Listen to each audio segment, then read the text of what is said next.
To beat a team that beat them last week. At Winnipeg Stadium, the Blue Bombers prevailed by 3 points, thanks largely to 2 touchdowns by Terry Cochran, the first 2 of his career. The UBC grad lines up in the Winnipeg backfield beside Tim Jesse, and he talks about what he normally does, which is not necessarily scoring touchdowns. The fullback position, it's primarily a blocking position with a few running plays occasionally and the pass plays, and a lot of defense is key on the tailback position, so the fullback spot isn't really looked at so much. So that gives you a chance when you do get the ball to do some good things sometimes.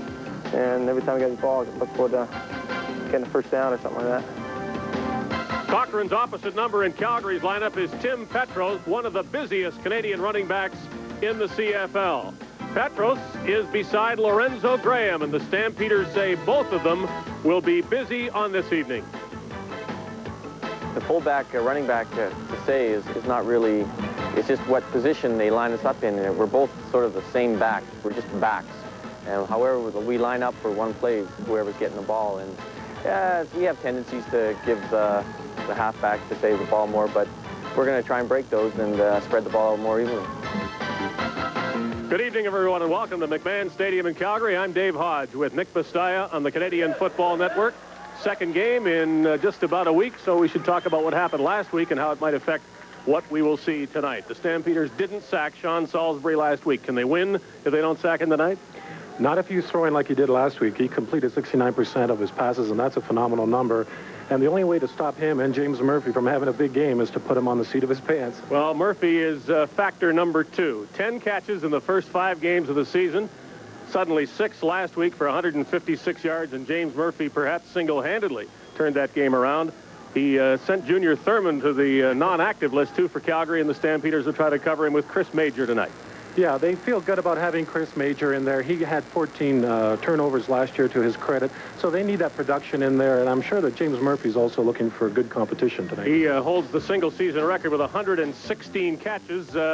He's 100 away from that, but 6 last week shows that he's heading in the right direction.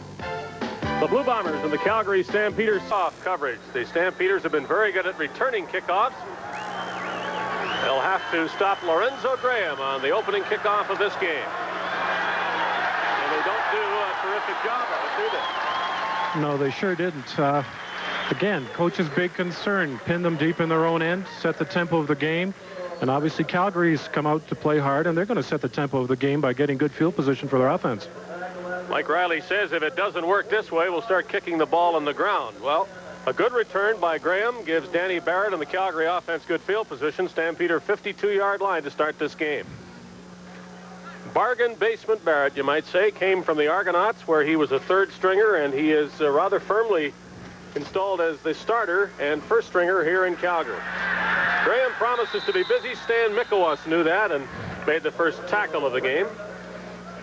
Weather is usually unpredictable in Calgary, but it's been pretty well the same all day, so we'll count on it staying this way. Pleasant, not much wind, no precipitation. A yard for Graham at his second down 9. Come on, jack it up out here. You can.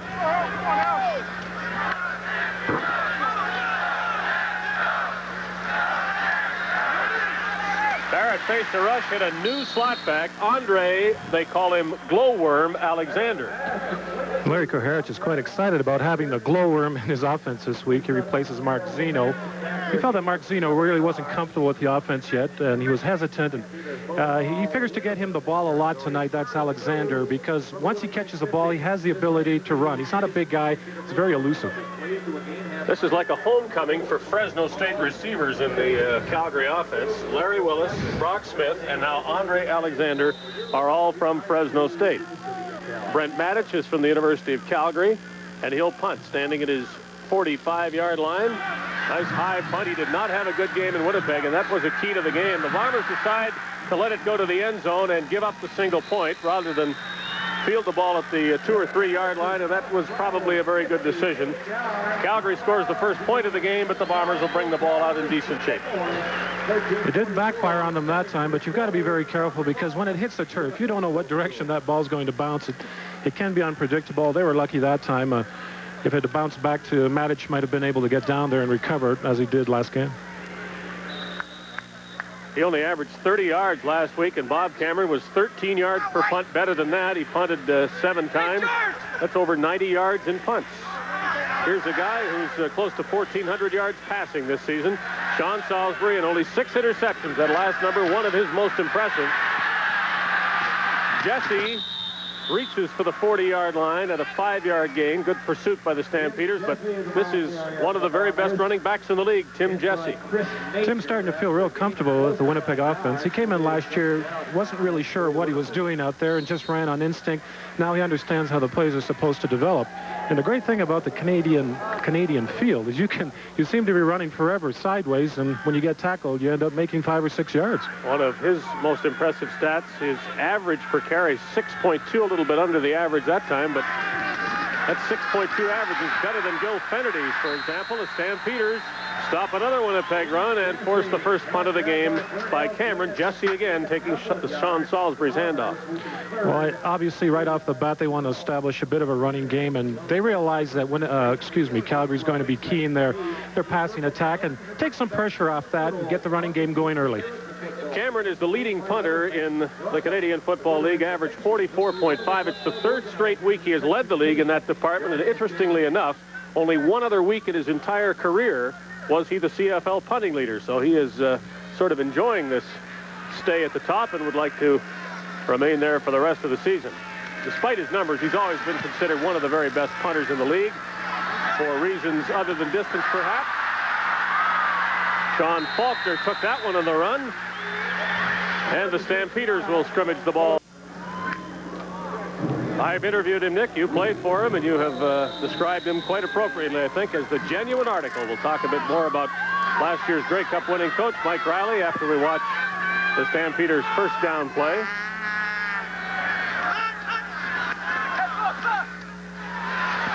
Way overthrown, and a hit that Rod Hill throws. Mike Riley likes the aggressiveness. He is the guy he seems, isn't he? Yes, a lot of people seem to be cynical and figure no head coach of professional football can be as nice as Mike Riley is. Let me tell you, it's true. He's a genuine gentleman. He genuinely cares for his players, and that's why these guys will do anything for him. I think the Bombers have an advantage. They're the one team in the CFL above all others that can't blame the coach, believably anyway, for losing, and so they don't bother trying. Dangerous pass thrown, somehow caught by Brock Smith. He was well covered on the play by Greg Battle. The gain, however, is nice and short as Winnipeg would like it, and so, again, the Bombers will receive a Brent Maddich punt. Buster Rhymes comes out to join Ken Winey. Well, what's happening right now is the Winnipeg defense, I think, is confusing Danny Barrett a bit. He anticipated that John Kaiser would be the rush end all the time. And what they've done, though, they've moving people around. They've moved Greg Battle to the wide field. That time they move him to the short side of the field. What they're trying to do is confuse Dan Barrett with the different types of looks. Bombers known as a punt-blocking team. They will stay back and try to set up a return for Buster Rhymes this time. He's going to come to the near side of the field. Good coverage by the Calgary Stampeders, and specifically Andy McVeigh. Andy McVeigh, one of those backup people, and you expect your backup people to do an excellent job when they're not in there on special teams. And if not for his tackle, there was a good chance that Buster Rhymes would have got through the wall of blockers waiting for him there.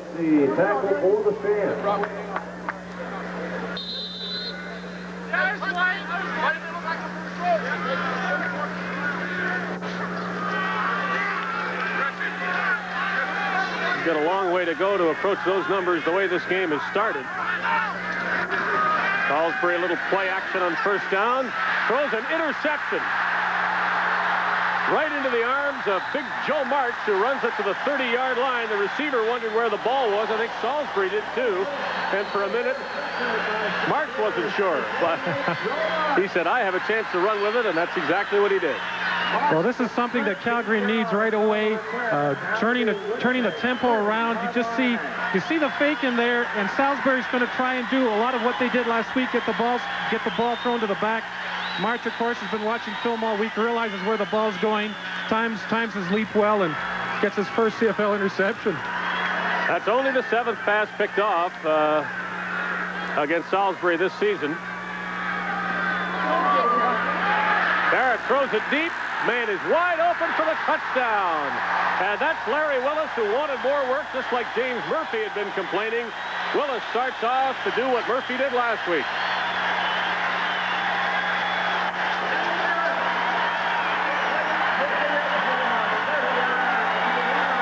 Larry Willis was held to 79 yards receiving last week. Anytime that you can hold that explosive a receiver to under 100 yards, you're doing a good job. And this right off the bat doesn't bode well for the Blue Bombers. Not only do they get the big play on the turnover, they come back with another big play on the touchdown and putting Winnipeg in a hole real quick. Willis just ran past Rod Hill. The ball was nicely hung up for him by Danny Barrett. Mark McLaughlin makes the convert. It's an 8-point Calgary lead. Stampeders on a single by Maddox, a touchdown by Willis, and a convert by Mark McLaughlin get the jump on the Blue Bombers. Spun around and didn't see where Barrett went. Good, it's there. Keep it on. Keep it on.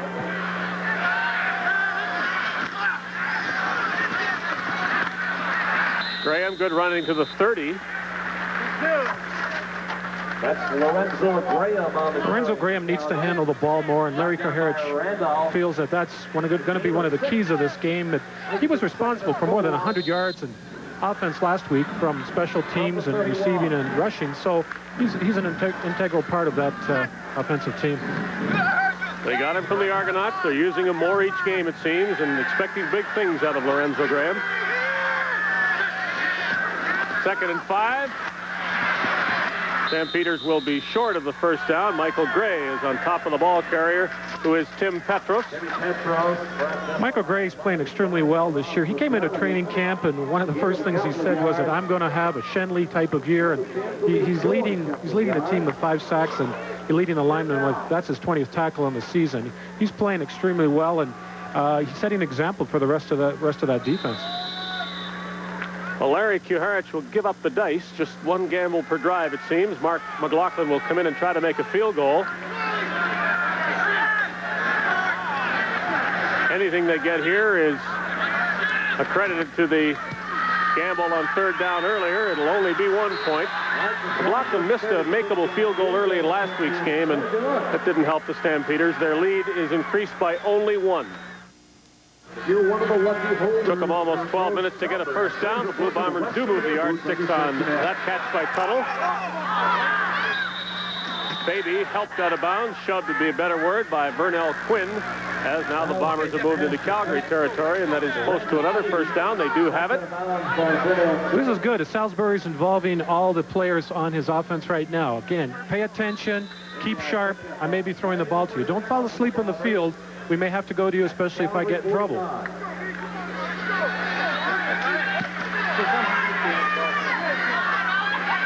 Second straight first down gives the Bombers the ball at the Calgary 49. Draw play, Jesse. He's got good room to the 40. That's within 1.5 yards, 2 yards of another first down.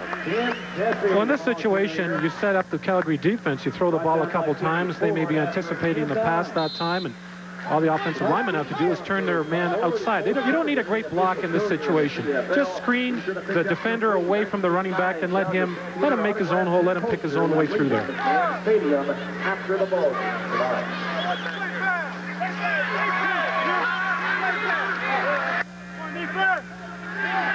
Little more than 1 yard needed for a first down. Salisbury throws a pass, and Terry Cochran, who scored 2 touchdowns just that way last week, gets a first down this week. Terry Cochran could have kept his balance and kept in bounds. He may have had another touchdown there. It was very effectively done. It was a good fake to Jesse in the middle, and just pitch it out there. And Terry Cochran in the last 2 weeks here has been getting a lot of work. Well, for being a decoy, Jesse sure took a hit from Kenny Ford. Yeah, don't give me that play again.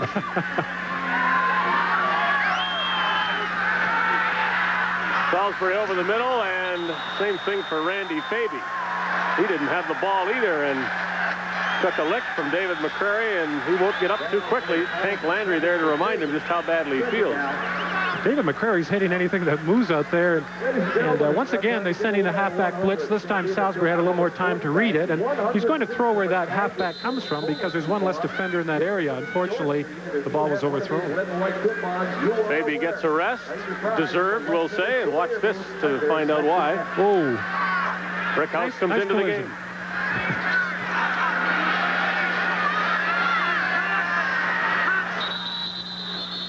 Well, it was to have been a blitz. Instead, it's offside.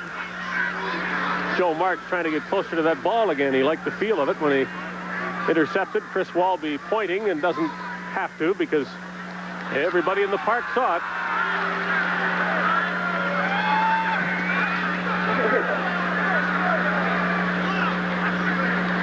Calgary 78 was offside. Repeat second down. Joe March is getting, you can tell he's anxious there. He was shut out last week. He's supposed to be the big rush guy, the rush end, getting upfield. But Chris Walby, you'd have to say, really dominated him last week, held him to the line of scrimmage. And more than anything, I think that's just frustration. 5-yard gain in the penalty, 2nd and 5 from the Calgary 23. This opens up a few more options for Salisbury. Looks to be changing the play at the line to give it to Tim Jesse. And Jesse bounces off some of that aggressive Calgary tackling and makes the first down to the 9-yard line. The halfback blitz came that time. Unfortunately, if Tim Jesse had been running the ball to the right, they might have made a play there for no gain. But he ran the other way and picks up good yardage. And again, just lifting those feet up through the hole. You can't arm tackle me. They're going to have to really lay a good lick on him to bring him down. Salisbury called that play himself at the line, but most of his plays are called from the bench, signaled in by the backup quarterback, who tonight is Sammy Garza. We'll talk a little more about that as we see if the Bombers can put it into the end zone. Salisbury throws it there. Rhymes can't reach it. He is covered by Howard Fields. John Salisbury, unlike some quarterbacks, likes the fact that the plays are sent to him. He also likes the fact that he's free to change them on occasion. But apparently it was going into the Grey Cup game that the big change was made, with Salisbury saying, give me the help, I want it, I need it, and I'll benefit by it. Well, I guess you have enough to think about there as a quarterback with all the different defenses they're throwing at you. And there's only so many plays you're going to run in certain situations. So he was aware he had the option to change things, but taking some of that pressure off perhaps relieves him a little bit of the duties of calling the play. And again, he has the option that if he doesn't like it, he can change that at his own discretion. Okay. Now, we can't get it to Fabe. Let's take it to the right. Hey, wait a minute. We can't get it to Fabe if it's with the zone, but if we can't get it, get the smash. Hey, now, tell them they're going to be coming quick. Tell them to watch Weekstein hammer. Yeah, Jesse. Tell them to watch. The Bomber coaches were so intent on saying all of that to Sean Salisbury that they suggested Buster Rhymes be injured. So he'll have to come out, but the time was bought on 2nd and goal from the 9. Looking to Randy Faby, and he threw it over his head. Salisbury had the time that time. What they're doing a lot of, especially down in the goal line area, is they're bringing all their outside receivers in and they're bringing their inside receivers out, trying to create some screens or pick action and trying to free one of the receivers up. It just didn't work that time.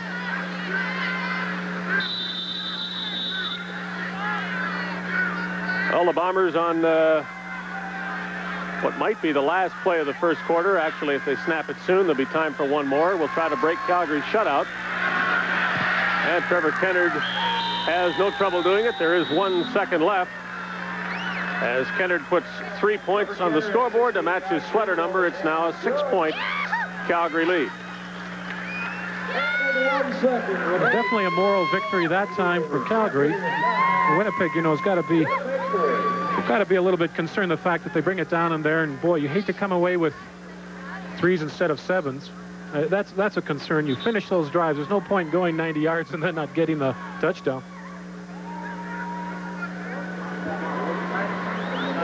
Tank Landry's mad, as you witnessed just briefly there, and I'm not so sure this simply isn't a response to the Buster Rhymes injury. Landry went down and got up mad, as if to say, if they can waste time with phony injuries, so can I. It's a very intense man right there. He brings it every time he comes, every time he's there to play. He brings that intensity with him.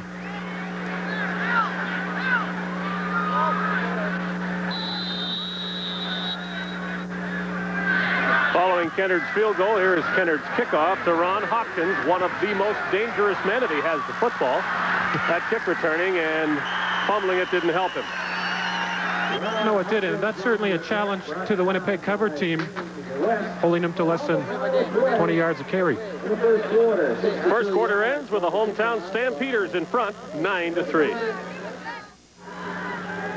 The second quarter begins with Calgary ahead by 6 points. This is Dave Hodge with Nick Bastaya at McMahon Stadium. Second game of a home-and-home series. Bombers won last week in their home park by 3 points, and you might say these teams are evenly matched. They're both 3-3 in the one-loss column coming into this game. 3 points separated them last week. This game appears to be just as close. Stampeders from their 20, Graham. Ball came loose. Both teams argue as to when, but the Stampeders will keep it. Excellent play that time. Tim Petro showing his versatility. He carried the ball last week actually more times than Graham did, but again, in the Calgary scheme of things, they're not fullback, halfback. They're both running backs. Graham seems on many of his runs to be one tackle away from breaking a big one. It hasn't happened yet, but he has that explosiveness, and he's certainly steady, gaining these yards consistently. Needed one there and got much more for a first down, and the Stampeder fans warming to this ground game featuring Lorenzo Graham. Lorenzo Graham did a fine job that time of, again, looking at his options. He started to the left, waited till the Winnipeg defense flowed that way, and then just broke it back in behind the pursuit.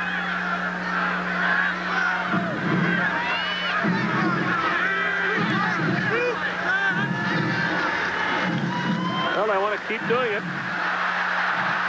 Flag down, and that might spoil one of Graham's better games as a Stampeder. He was down almost at midfield, but a holding penalty brings it back. Well, that definitely hurts. Graham, you seem to feel that Calgary 76 was holding. It'll be first down, 20 yards. you seem to feel that he's one of those backs. The more work he gets, the better he seems to get, and thriving on that work. Marshall Toner this game, they're lining him up on the line of scrimmage and using him as a tight end because of his size. And it's a key for the Winnipeg defense. Anytime Toner's up on the line, there's a good chance that they may be running that way.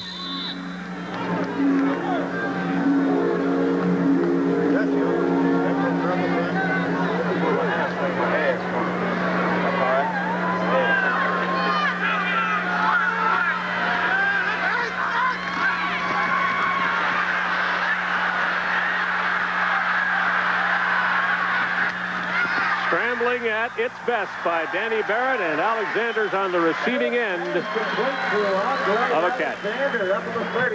John Kaiser, the linebacker, came as a rush end that time. No one blocked him.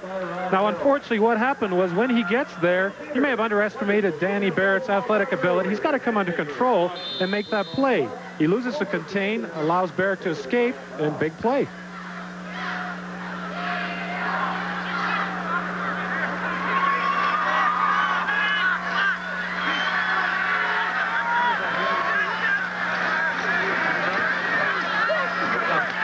Smith over the middle. Rod Hill tackles him, but not Hill. Smith has a first down at the 50. Brock Smith only had one catch last week, and again, he's another one that needs to be involved more in the offense because that takes some of the pressure off Larry Willis. And they seem to feel that early on, one catch that Willis made on the touchdown, and this one here, that Rod Hill can be taken advantage of to the inside because he's not getting any help on those inside plays from the halfback. Hill's got 4 interceptions. It ties him for the league lead entering this week, but the Stampeders have been going right at him. Graham had nowhere to go that time. Quickly in was Greg Battle. Right at the line of scrimmage. That's the Winnipeg defense. Their forte is those linebackers. Those guys are all very good athletes, and they're very explosive. And what they like to do is they try to hit those holes. You see him just wait till the blocking develops and then scoot in behind Lloyd Fairbanks a pulling tackle.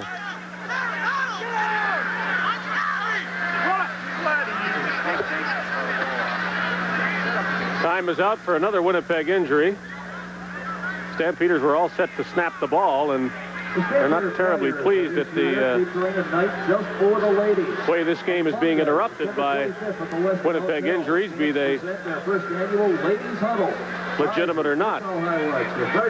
Well, if John Kaiser is legitimately hurt, and I'm sure he is at this stage. It'll involve some more shuffling on the Winnipeg side of the ball. They have been doing things to move personnel around, and one time Greg Battle's out there rushing, and the next time Kaiser is, and they moved him over the middle, but they've got to make some more adjustments now if he's out of there.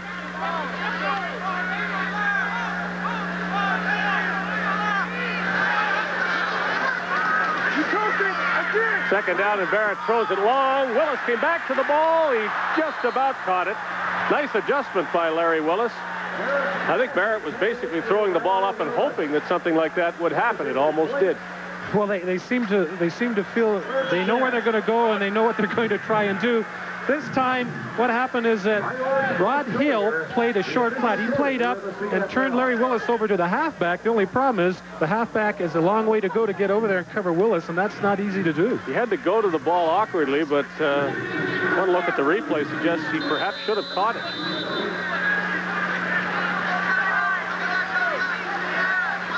High snap to Matic. Nice punt. That could produce another single point. The Bombers won't argue with it. A 9-3 lead becomes 10-3, and that's always a point you like, making the lead. At the top, it's a guy named Kent Warnock. It takes a while to get there. At 6'7", I'm not surprised. I think it's fair to say the Bombers have been outplayed in this game so far, so perhaps they can consider themselves fortunate they're down by only a touchdown, Nick. At this point, yes, Calgary's playing with a lot of emotion. They feel that with the schedule that they've got coming up, where they have Hamilton and then Edmonton back-to-back, they really need to have a win here and start off that 3-game series on a positive note. And the Stampeders do think that they've got something going here at McMahon Stadium. A couple of wins, of course, a very big win over Hamilton that they'll have to try and do again at Iverwin Stadium next week. But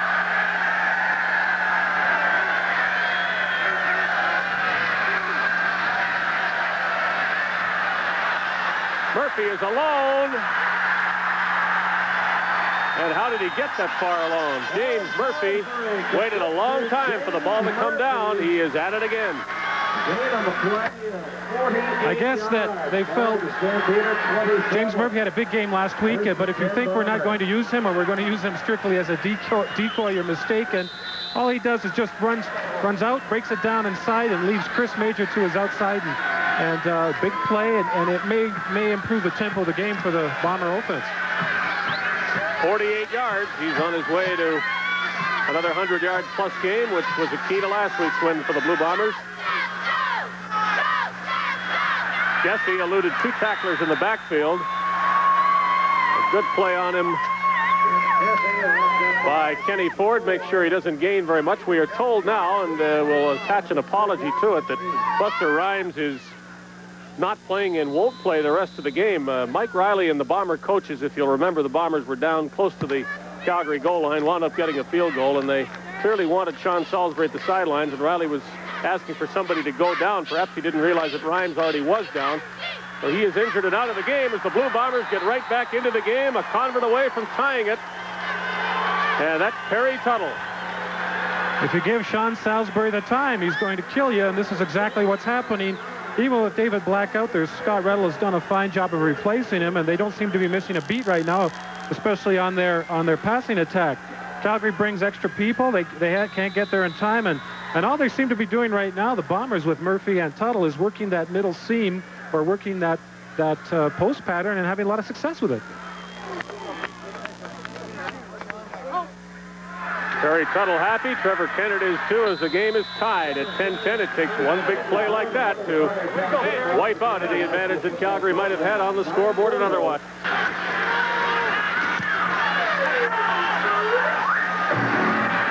Brent Matich's punt bounces at the Winnipeg 40 and out of bounds a bit farther downfield, and Matich will be pleased with that. 50 yards and no return. He doesn't seem to be letting the presence of Rod Hill on the rush team bother him as much as he did last week, and Coach Kuharich probably told him, just relax, do what you can. If you get one block, don't worry about it. You got to come back and kick again.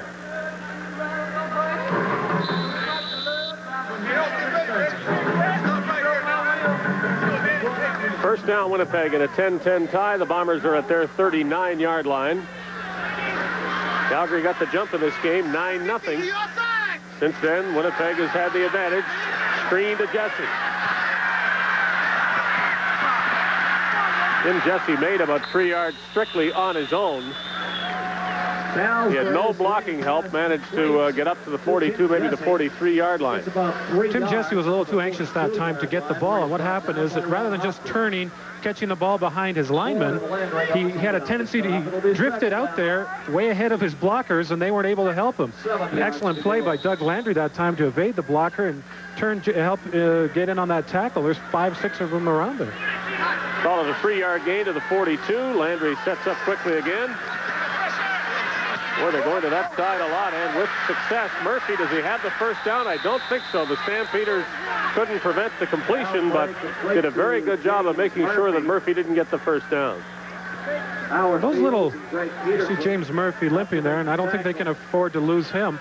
You see, though, these types of plays, he tries to force that defender off, just comes back like a little hitch play, and trying to get him to run with the ball once he catches it. He's an explosive runner once he catches the ball. Well, the idea, I'm sure, with a play like that is to bring those defensive backs, Fields and Major, up and have Murphy run past them. It worked once. Helped set up the only Winnipeg touchdown of this game. It's a touchdown that has tied the game at 10. We're in the second last minute of the first half.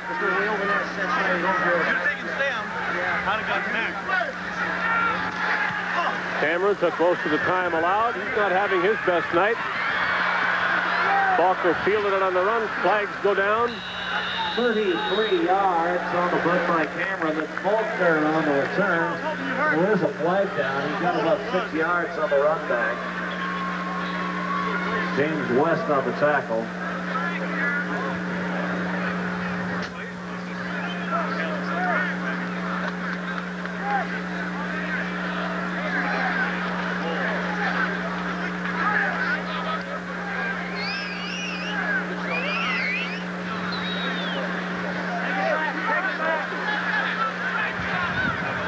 Illegal block. Calgary 32. First down. Not only does he have to run all over the field to make plays, but Greg Battle snaps on 3rd and long, so you know that this is going to be one tired guy when the game is over. He's being held, clutched, and grabbed. They don't want him to get down there and make the play, obviously, because of he's a good athlete, and tempers are getting a little bit hot right now, and he still manages to get in on the play. The penalty, after a bit of confusion, was against Calgary. First down from the 20. Barrett, a short one to Graham, and he's near the 30, not quite. Now, if you think that Greg Battle had a chance to catch his breath, forget it. He's right back. He's right back in it, and he's working in on coverage this time. You see him fake like he's going to come, and he's been coming sometimes. Other times he drops off. He's a good cover man. Reacts on the ball and assists on the tackle. Second down and 1. Let's see if the Stampeders want to go for more than 1. Well, they always hope for that. And the ball to Tim Petrus to the 35-yard line. First down, Stampeders with 1:11 remaining. No huddle. The Stampeders want to come up and snap this ball right away. Use that time on the clock. Try and break the tie before the intermission. Barrett threw that to a vacant area. Larry Willis couldn't get there. The Blue Bombers watched it go incomplete. Second down, clock stopped, 1:03 left. Well, Coach Kaharitz is yelling because he figures let's get some plays in here while we still got the wind. It gusts from time to time, but while you have it, you can't waste time dallying around and get to the huddle or get to the ball. Let's run some plays.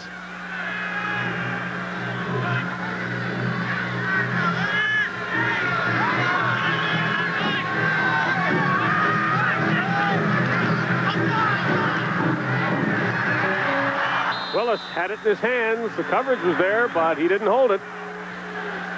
Well, that time it was an excellent read by Barrett because the Bombers sent Michael Allen, the safety, vacated the middle area, came on a pass rush. He was picked up very well by the line in the backs of the Stampeders. Barrett made an excellent read. Larry Willis, if he caught that ball, it was a nice big gain and puts him almost within field goal range. Well, one thing that happens when you say, give me the ball, you better catch it if they throw it to you. Willis has dropped a couple tonight. So that's the last play that they'll be able to run unless they get the ball back by turnover, which they like and almost did. Andy McVeigh downfield quickly again. Dangerous for the Blue Bombers. Miscommunication. Get it straight. One of you catch the ball, the other guy say, you or me. If it's you, I'll go up and block the first guy coming down. He watched him fumble the ball around and allowing Andy McVeigh to get down there and make a big play. A play that helps the net punting yardage for the Stampeders, and Brent Mattich, who's having a much better game than he did last week.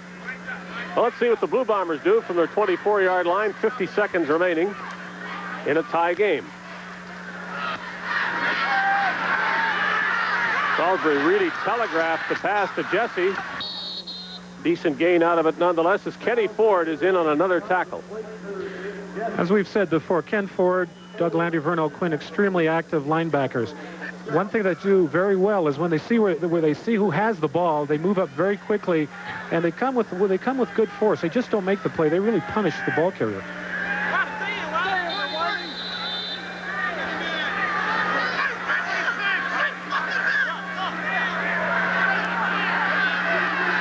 Clock is moving during this time. Jesse lost the football, and the Stampeders have recovered it.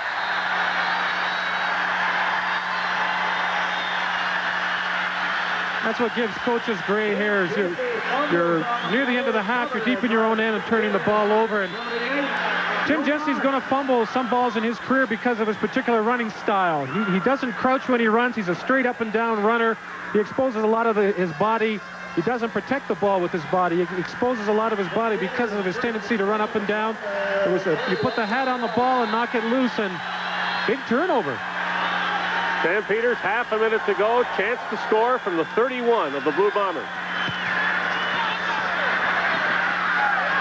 Barrett to the little man, Andre Alexander, to the 4-yard line with 22 seconds on the clock.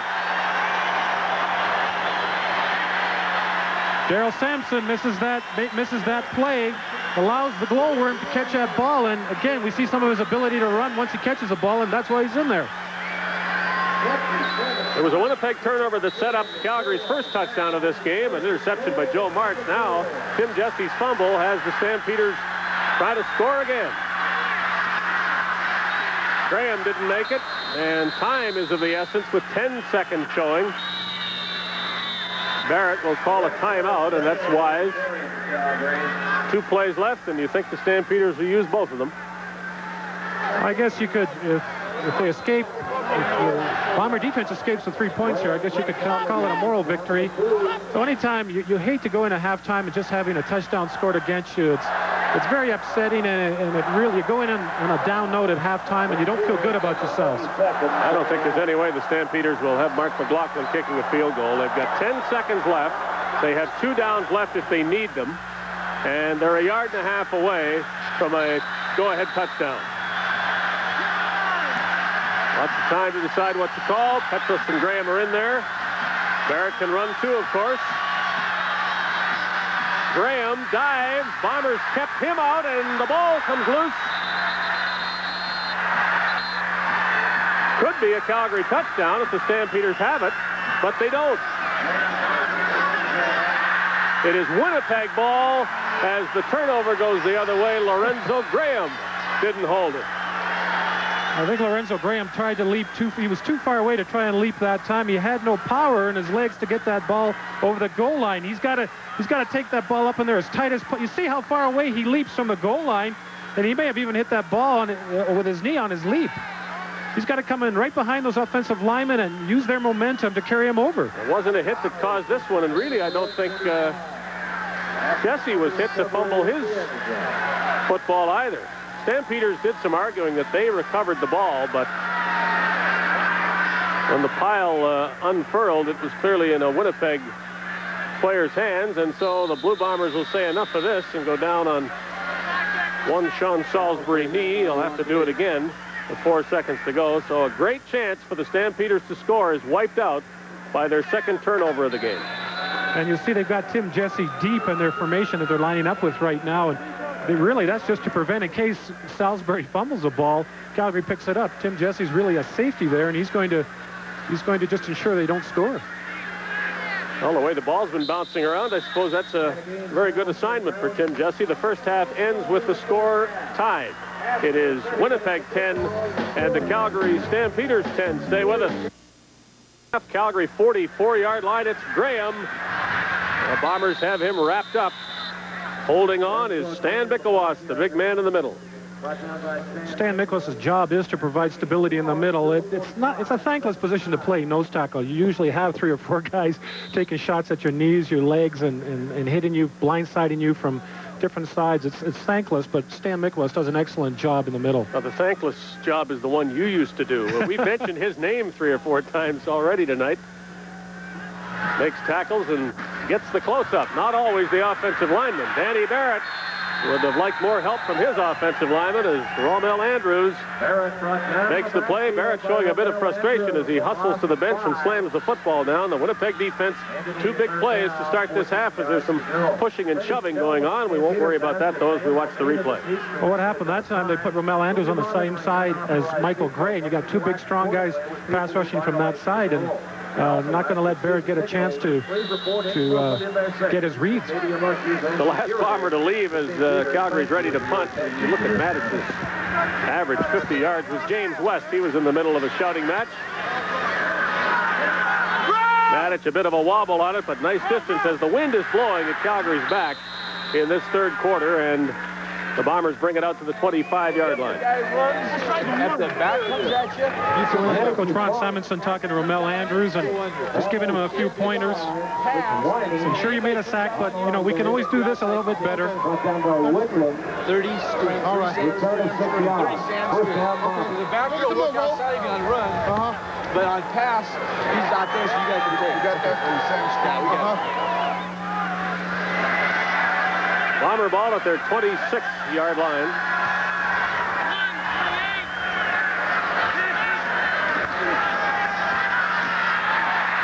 Jesse won't make anything as it's Calgary's defense's turn. Well, one thing that the Stampeders are doing, especially with their linemen, is that they're putting them in the gaps, making it difficult for the Winnipeg offensive linemen to block these guys one-on-one. So anytime they use 2 men to block one, that frees up someone like the linebacker to make the play. Landry doesn't usually need any help to get to the ball. He's the leading tackler in the CFL entering this 7th week. Salisbury for Cochran. Good hit on him will force the Bombers to punt. Landry over with the congratulations for Chris Major. Landry and Kenny Ford made some news this week, or at least some news was made about them, as a story in one of the Calgary newspapers suggested they aren't exactly the best of friends, though they are teammates in that linebacking corps. Well, I'm sure they won't be exchanging Christmas cards, but in one sense it doesn't matter. They both have a job to do. They're both professionals. They don't have to like each other, but they should respect each other's abilities as players.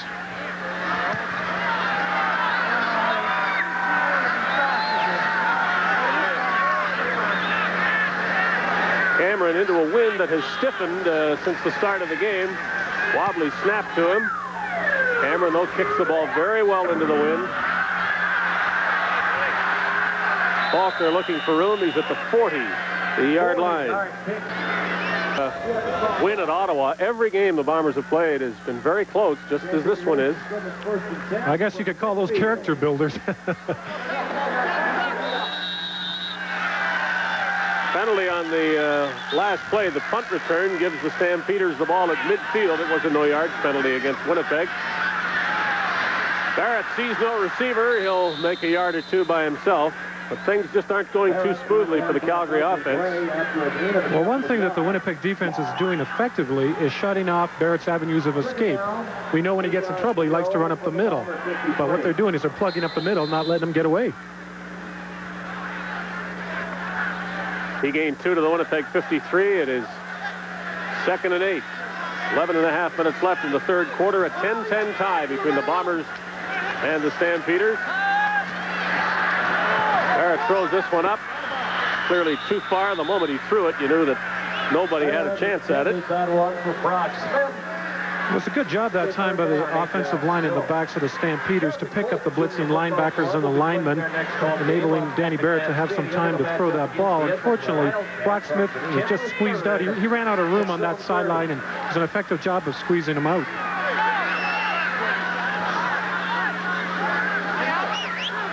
Well, because of the wind, the Stampeders are going to send, well, they were going to send Mark McLaughlin out. Now it's Brent Maddox to punt. McLaughlin was on the field, then they changed their mind. September 3rd, 7:30. Maddox is hit, flag comes down.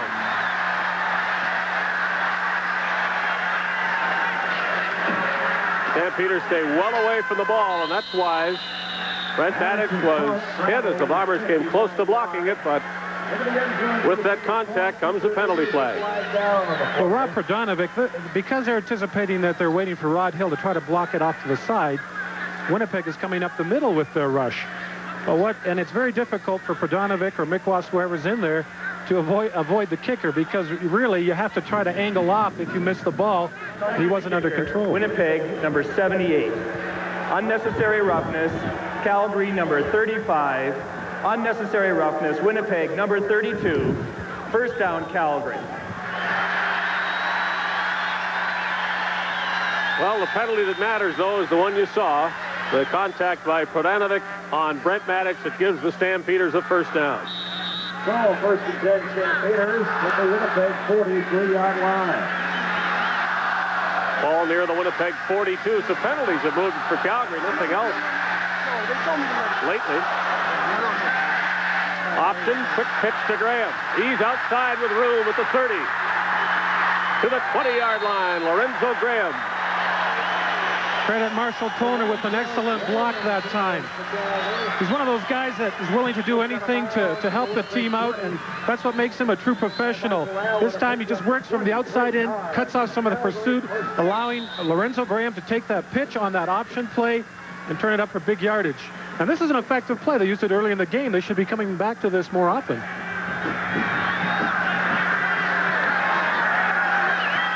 23-yard gain by Graham. This is Barrett. Diving and bouncing close to the 10-yard line. That's where he has to go for a first down. Didn't quite make it, but is close enough to set up a second and short situation. Quarterback draw once again, and the Bombers, you'd think, they had it sniffed out pretty good. They just did a poor job of trying to tackle Barrett, who's a pretty elusive customer at times. Stampeders don't substitute on 2nd and 1. Let's see what play Danny Barrett has called.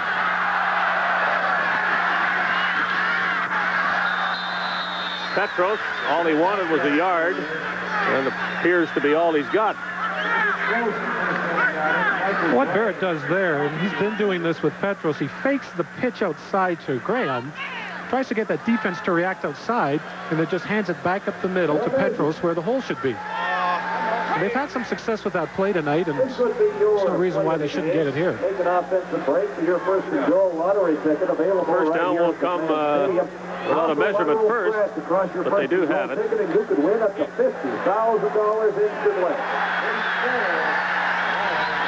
Just inside the 10, so it's first and goal, right where they were at the end of the first half, when a fumble prevented a touchdown. The Stampeders now have another try. Petros, Graham remain as the running backs. Barrett surveys the situation. Willis is wide left to the top of your screen. Brock Smith the other way. Keep it on the ground. The pitch to Graham didn't work quite as well that time as Paul Randolph was there. Randolph does an excellent job of just waiting out there. One of his fortes, or one of his strong abilities, the reason that he made the team and replaced Aaron Brown, was the fact that he's a very effective tackler. You see them try the similar thing. They had some success with this a couple times earlier and coming to him, but you see Battle take the quarterback and Randolph takes the pitch now. Maybe a yard. We'll call it 2nd down and 9, or still 2nd and goal to make it very easy. Barrett to the end zone. What a catch!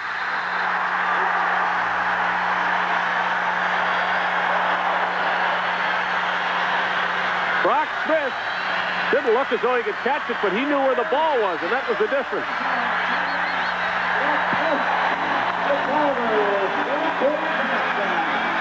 He's limping a little bit, but he knew what he was looking for. Excellent protection by that veteran offensive line of the Stampeders. Gives Barrett lots of time to look things over. Just lays it up. A nice touch in there. Throws it to the outside. Brock Smith catches it, falling away. Very good athletic move. Another ball thrown right at Rod Hill and over Rod Hill, as it turns out, and the Stampeders are in the lead. 17-10 on Brock Smith. Touchdown reception. Stampeders up by 7 points as the kickoff is made and is bouncing into the end zone and hits the goalpost. Bombers have to play it, and they're going to give up a point, and it's now an 8-point margin in Calgary's favor. Their largest lead of the night, 9.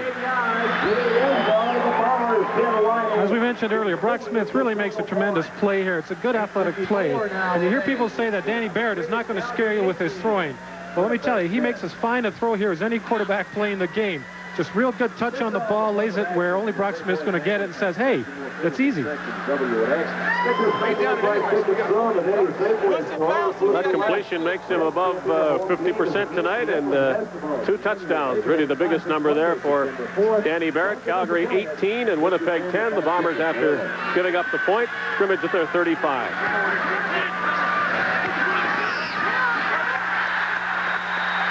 Nothing on the draw play to Tim Jesse, and the Calgary defense is getting into it once again. Well, why not? They've got to show their offense that they're in this game too, and they do an excellent job here. Just before the snap of the ball, Gene Bellovo moves and just luckily happens to hit that gap right where back's trying to go and makes a big play. Loss of 2, 2nd and 12 Bombers.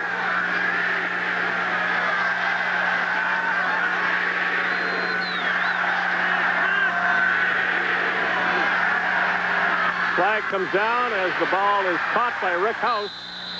It's a first down if the penalty is against the Stampeders. Pass over the middle to Rick House.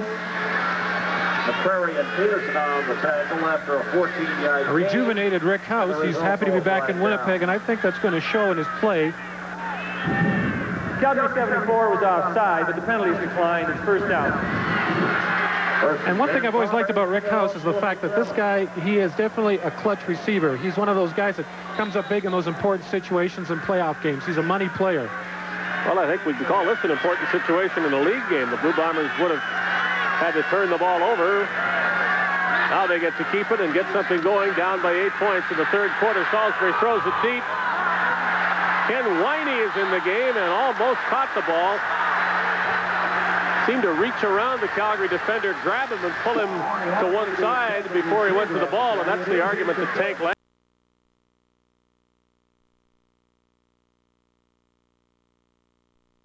So who cares? That's for sure. Ken Winey's diversity is a high jumper, track and field, an excellent athlete. He's been with the Bombers for 4 years, but still kind of feeling his way around about being a football player. There's a lot more.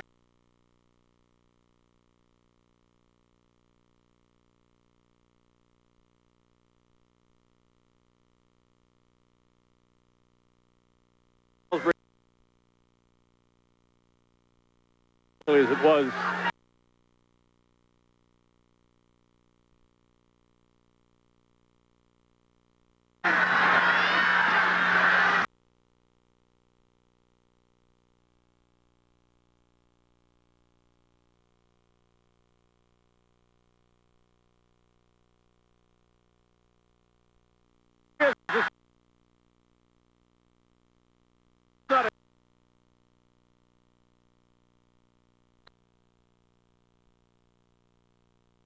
The end because of that.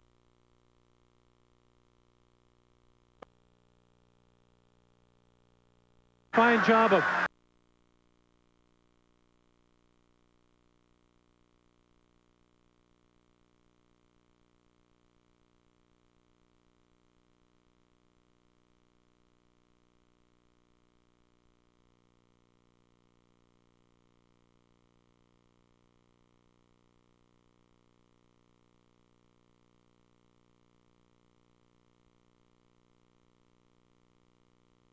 the ball down to it.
No doubt that's not a catch. His left.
Three points in Winnipeg.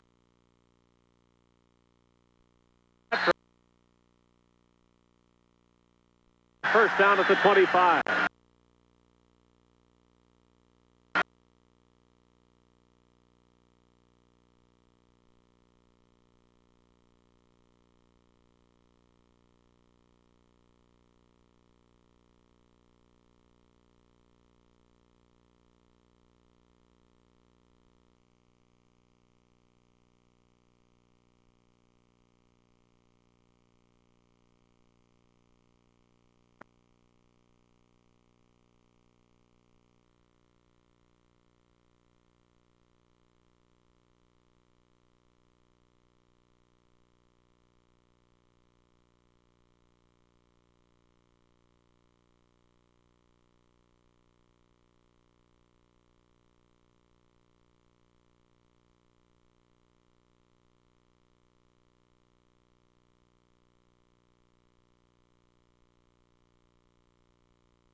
Lorenzo Graham.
Nineteenth field goal of the season. And it's a 21-10 lead for the Stampeders as we go to the fourth quarter. Calgary trying to win and put Winnipeg to 3-4. Hill really knows how to block catch. Well, that's his players have and acquired. One thing that Rod does extremely well. Snap for the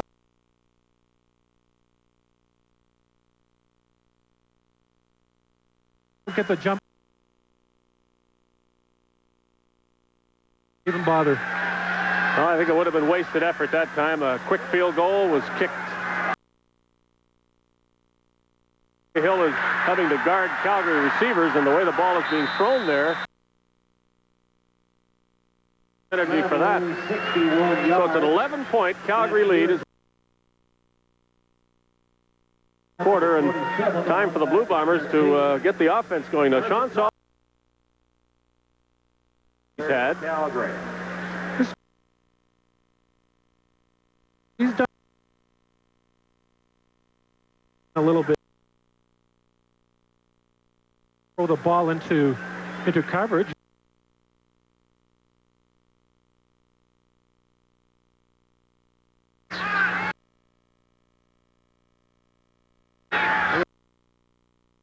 His numbers are fine, but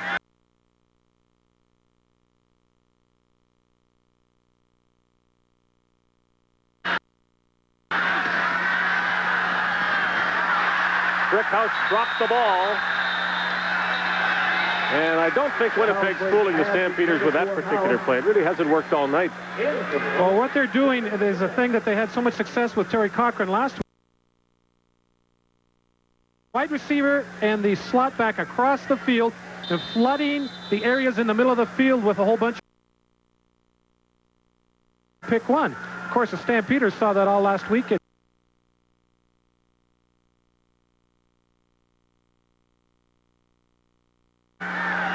Second and 10 Bombers at their 27. Again, they go out in the flat, and wouldn't have helped Jesse if he'd caught it. In fact, he's probably healthier for not catching it. Well, it would have been a heck of a play on his part if he could catch field and get the rest on his own. And that's another example of maybe Sean Salisbury being a little bit too conservative.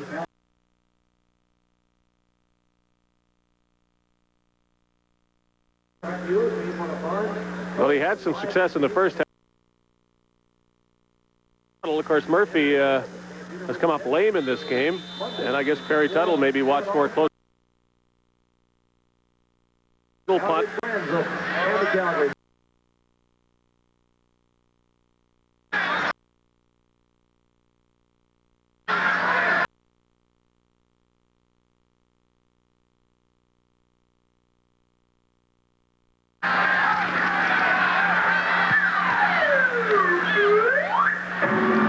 Faulkner right underneath Cameron's punt.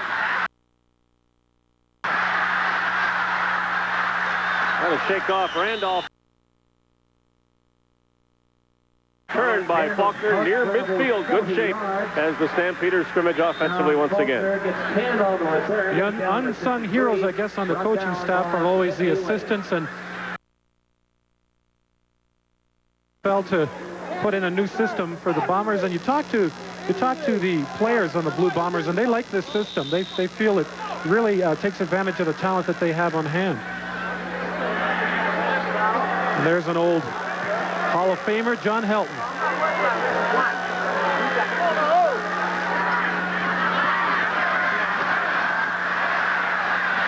Graham broke a tackle, got to the Winnipeg 52-yard line. I'm impressed with how the Stampeders have taken charge in the latter half of the game here with their offense. They're moving the ball effectively. Now, if they don't self-destruct when they get in position to score, they should come out of this fine. But they've 318 yards of total offense, and that's way above their normal output per game.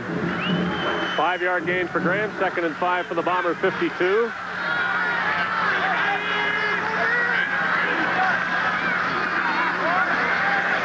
Barrett's a little Andre Alexander, and Alexander goes to the 35-yard line. Boy, he has certainly been a big part of this Calgary performance tonight, small as he is. Well, a small guy can be really suited to this big CFL field. It gives him a lot of room to maneuver, and he doesn't have to worry about taking quite as much punishment as he might on a smaller field. It didn't hurt his chances that Ken Haley slipped and fell down that time. And you see, again, good protection. Barrett doesn't look off. He looks right away where he's going to throw. You see Haley falling down and not being able to get over there and make that play. And Alexander picking up lots of extra yardage. In just the 7th game of the season, Alexander is the 4th import slot back that the Stampeders have tried. Mark Zeno, the most recent. And Alexander looks like the best of them so far. He's earned himself another shot, to be sure, with the way he has played. I don't know if this signifies things to come. It's Sammy Garza, rookie out of University of Texas, El Paso, who has a strong arm. And what they do with their backups, they alternate he and Lee Saltz from week to week, and I guess it's Sammy's turn to come into the game, at least as a clipboard holder. He might do more than that tonight. Farmers jump, get back. Stampeders should have snapped the ball at that point, and they would have got 5 yards. Some shoving after the fact here as bodies are on the ground. That's something that doesn't surprise me, Dave. I know one thing with a back-and-back series where you play at home and then go to the other team's home field, there's a lot of hard feelings left over from the first game. You don't have time to forget those slights that you took in the first game, and you want to get even, and I'm surprised there hasn't been more chippiness in this game. Oh, wait till back-to-back Calgary-Edmonton. That'll be a war. Here on Labor Day Monday, and right back in Edmonton on Friday. Still this game and one in Hamilton to go before the Stampeders start thinking about the Alberta rivalry, though, and they sure would like to win this one. Toner with the catch. Well, as it's often said, if you're going to go out there on a 2nd down, make sure you work to that 1st down marker, and Marshall Toner comes up short a couple yards. And at this point, I think Coach Q is going to play it safe, take those 3 points and put us a couple touchdowns ahead. McLaughlin missed one early in the game. Could hardly have missed the one he just made late in the 3rd quarter, and now he tries to open the scoring in the 4th quarter with a 34-yard field goal that would give Calgary a 14-point advantage.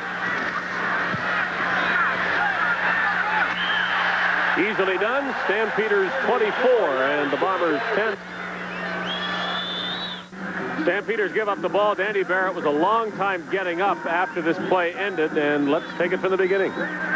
Well, it looked like he twisted. It looked like maybe Danny Barrett twisted his knee, but Greg Battle here just very alertly picks up the ball. He had a reception last week for 30 yards and can run with the ball, and you wouldn't expect that from a linebacker. Barrett just fell over teammate Andre Alexander as Terrence Jones warms up. Sammy Garza stays in the game. This one's complete, and Rick House makes a better gain of it with a run inside the 15-yard line.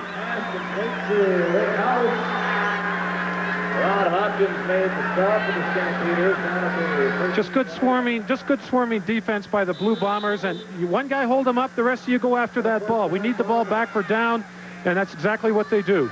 Good defensive play. Romel Andrews caused the fumble. Battle picked it up. First down Winnipeg with Garza at the controls. Less than 6 minutes to go.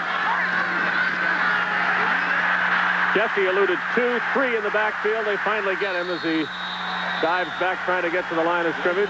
Hank Landry leading the cheers. Vernell Quinn is there. It's good activity by the Stampeder defense. Even if you don't get them the first time, you got to get up off the ground, and they work on that in practice. Get up off the ground, keep chasing that runner. You never know until the whistle goes. Get him down on the ground. Well, without trying to predict the future, Nick, and you probably remember too, I vividly recall a game here last season when the Blue Bombers were out of it with Roy DeWalt struggling at quarterback, and took an injury to DeWalt to get Tom Mickey into the game, and he threw a pass to James Murphy in the last minute and really pulled out a win that Winnipeg probably didn't deserve. Here we've got Salisbury going most of the game, and now Sammy Garza with a chance to be a late game hero. And speaking of quarterbacks being injured and somebody else coming into the game, that will be the case for Calgary. Well, the quarterback change will, sometimes you do it when you're way ahead or way behind, and you just want to look at the guy in game conditions. In a situation like this, I think that Mike Riley feels we need a different look. We need a different change of pace. The other thing is, too, for us to get back into this game with 5.5 minutes left, we have to throw the ball. If we can throw the ball downfield, and Garza is known to do that, and he seems pretty brash. He's not afraid to throw that ball downfield, even if bad things happen. Well, we'll see what he does. I'll second-guess the move to leave him in, though. I think Salisbury maybe should have come back in the last time. Let's see what Sammy Garza does this time. Throws it up, way up, and over the head of Rick House. It is third down, and I think they'll probably go for it, don't you? Well, it would seem fairly obvious, or I would think at this point that they should. And you've got specific plays to operate from the 30-yard line inside. It's a scoring zone. You have certain plays that you'll run, and you may watch them try to go to something like a pick play or a play where they screen off a defender and try to free someone.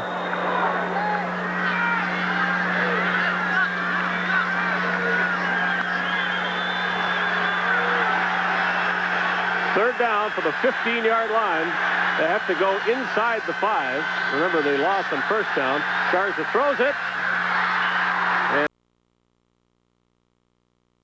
And it too, to be honest. A whole lot of defenders over there.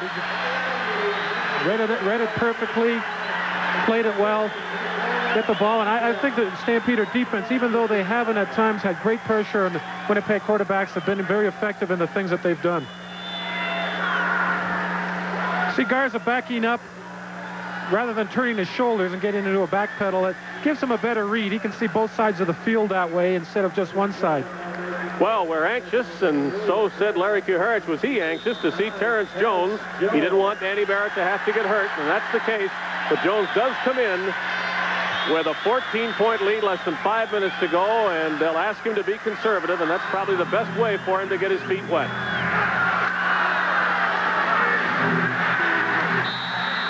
Tim Petros, first down, 25-yard line. Hard to think that play could be so easy. The Bombers couldn't expect Calgary to come out throwing. 10 yards. Well, you just got to credit Peroni, Palumbo, and Watson inside there, who's replacing Tom Spallettini. They're just getting effective blocks at turning the defenders one way or the other and just letting Petros bull his way up through there. He's not a fancy runner. He keeps his shoulders square to the line of scrimmage and just rushes up in there, and he's built low to the ground. He's built powerfully, and he's just knocking guys out of the way. Penalty on the play sends the Stampeders back to the 10-yard line. First down again.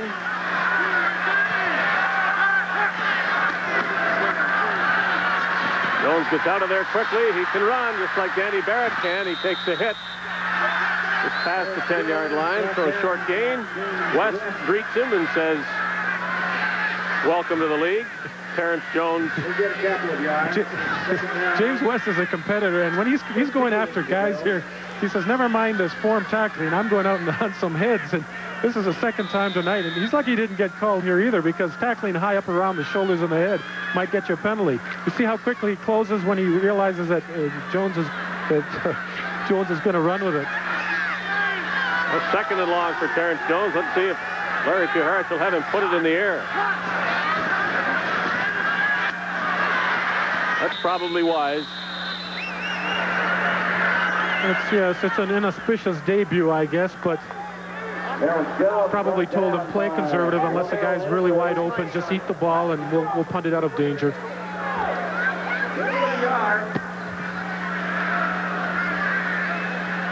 The only trouble with Terrence Jones running with it is that he, of course, has been on the injured list at the start of this season. Barrett's already hurt, so maybe the best play is give it to a running back.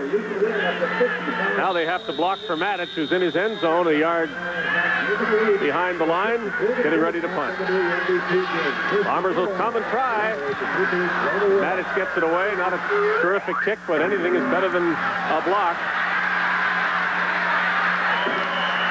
Winnipeg again in Calgary territory, but the clock is under 3 minutes, and the deficit remains 14 points for the Blue Bombers. A chance for the Blue Bombers, but they have to score twice, and they've got to do it quickly, as the second half has seen their offense bogged down. Garza runs out of time. Let's give Chris Walby that sack.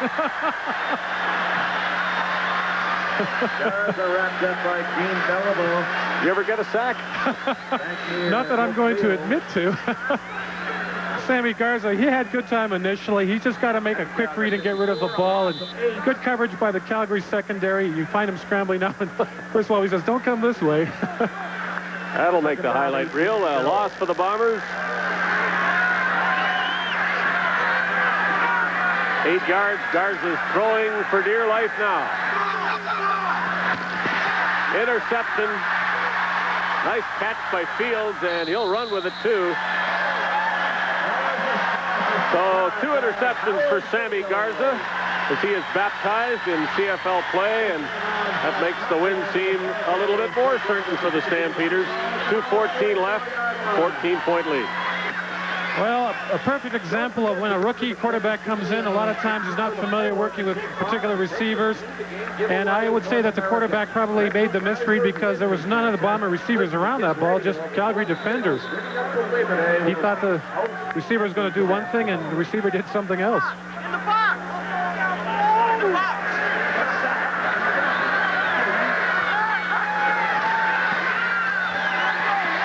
Jones gives to Graham. The idea now, protect the ball and keep the clock moving. That's really all Calgary cares about. Well, they're approaching that magic 150 yards in rushing, and Coach Kuharich has told us before that if he feels that if they can get 150 yards rushing along with a complementary passing game, they've got an excellent chance to win the ball game.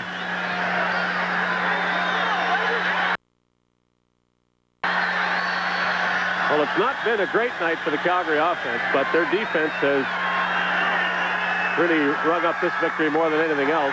And the Bombers have helped out with some mistakes, penalties at bad times. This is Terrence Jones with the quarterback draw. He tried to avoid that hit, and I think he did the opposite. Well, that is a called draw, and they have it as part of a package. He's just running, of course, the same things that they get Barrett to do and using his athletic ability. But if he's going to slide, better slide with the feet first and not take that shot in the head. That's the first down of Terrence Jones' CFL career.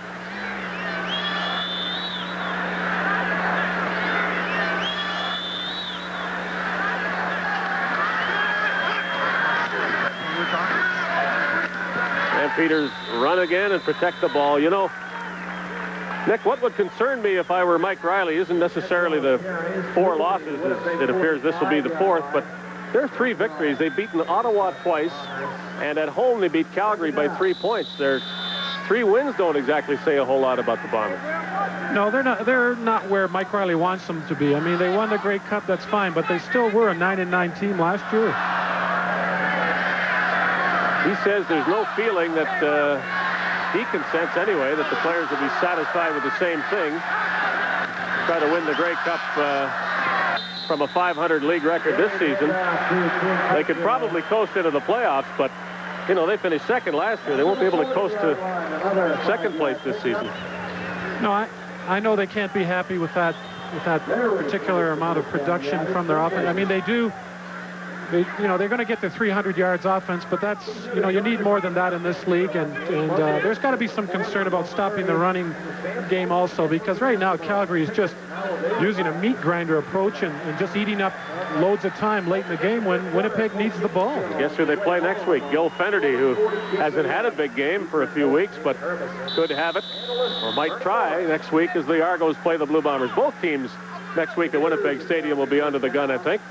Toronto didn't win impressively last night against Ottawa and lost in less than impressive fashion, obviously, at BC the week before. The Bombers have some question marks coming out of this game. Meanwhile, the Stampeders are going to win 3 straight at home, and suddenly coming into McMahon Stadium isn't easy, and the Stampeders will make you pay no matter what the way they hit you. Well, every team likes to establish a home presence. In other words, make other teams fear the fact that you're going to come into our stadium and play. I don't know, that's been a situation with the Blue Bombers over the years, and Coach Kuharich wants that for the Stampeders. If you come in here, you got a chance to lose. A good chance to lose.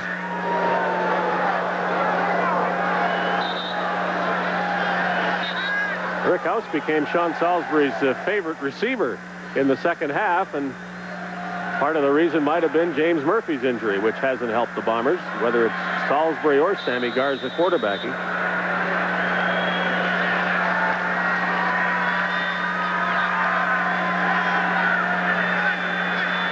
Stampeders thinking about their game in Hamilton next week will start thinking about Danny Barrett's left knee, too. They have some reason for concern there. Terrence Jones keeps the ball.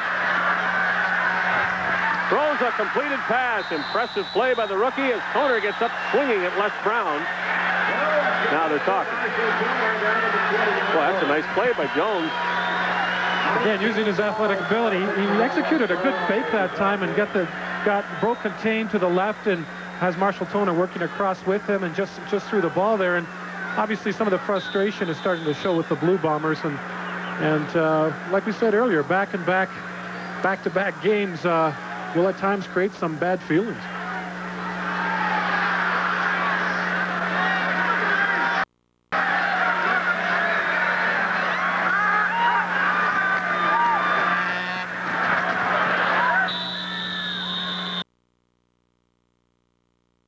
Randolph and Battle are on top of Tim Petros.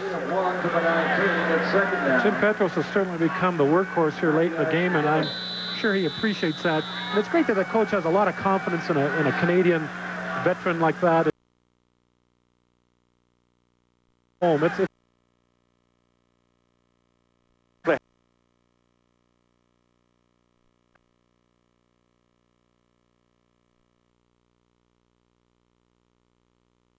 Hand the ball off, and both